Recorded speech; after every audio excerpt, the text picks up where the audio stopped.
कहानी तुलसी विवाह की। एक बार भगवान शिव ने अपने तेज को समुद्र में फेंक दिया था। उससे एक महातेजस्वी बालक ने जन्म लिया। यह बालक आगे चलकर जलंधर के नाम से पहचाना जाने लगा। पराक्रमी दैत्य राजा बना। इसकी राजधानी का नाम जलंधर नगरी था। दैत्यराज कालनेमी की कन्या वृंदा का विवाह जलंधर से हुआ। जलंधर महाराक्षस था। अपनी सत्ता में चूर उसने माता लक्ष्मी को पाने की कामना से युद्ध किया, परंतु समुद्र से ही उत्पन्न होने के कारण माता लक्ष्मी ने उसे अपने भाई के रूप में स्वीकार किया। वहां से पराजित होकर वह देवी पार्वती को पाने की लालसा से कैलाश पर्वत पर गया। भगवान देवादिदेव शिव का ही रूप धर कर माता पार्वती के समीप गया, परंतु माँ ने अपने योग्य बल से उसे तुरंत पहचान लिया तथा वहां से अंतर्ध्यान हो गई। देवी पार्वती ने क्रोध होकर सारी बात भगवान विष्णु को बताई। जलंधर की पत्नी वृंदा अत्यंत पतिव्रता स्त्री थी।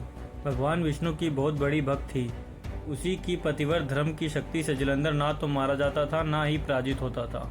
इसलिए जलंधर का नाश करने के लिए वृंदा के पतिव्रत धर्म को भंग करना बहुत जरूरी था। इसी कारण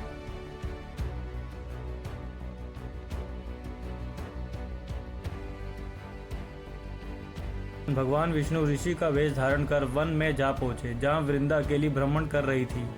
भगवान के साथ दो मायावी राक्षस भी थे, जिन्हें देखकर वृंदा भयभीत हो गई। ऋषि ने वृंदा के सामने पल में दोनों को भस्म कर दिया। उनकी शक्ति देखकर वृंदा ने कैलाश पर्वत पर महादेव के साथ युद्ध कर रहे अपने पति जलंधर के बारे में पूछा।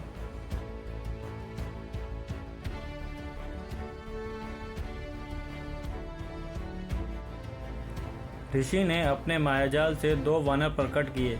एक वानर के हाथ में जलंधर का सिर था तथा दूसरे के हाथ में धड़। अपने पति की यह दशा देखकर वृंदा मूर्छित होकर गिर पड़ी। होश में आने पर उन्होंने ऋषि रूपी भगवान से विनती की कि वह उसके पति को जीवित करे।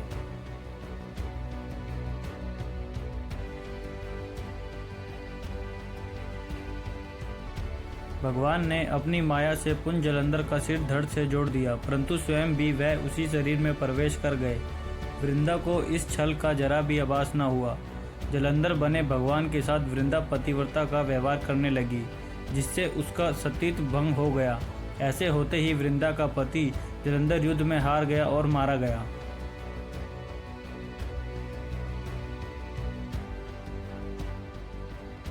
इस सारी लीला का जब वृंदा को पता चला तो उसने क्रोध होकर भगवान विष्णु को शीला होने का शाप दे दिया तथा स्वयं सती हो गई। जहाँ वृंदा भस्म हुई वहाँ तुलसी का पौधा उगा। भगवान विष्णु ने वृंदा से कहा, हे वृंदा, तुम अपने सतीत्व के कारण मुझे लक्ष्मी से भी अधिक प्रिय हो गई हो। अब तुम तुलसी के रूप में सदा मेरे साथ रहोगी। जो मनुष्य भी मेरे शालिग्राम रूप के साथ तुलसी का विवाह करेगा, उसे इस लोक और परलोक में विपुल यश प्राप्त होगा।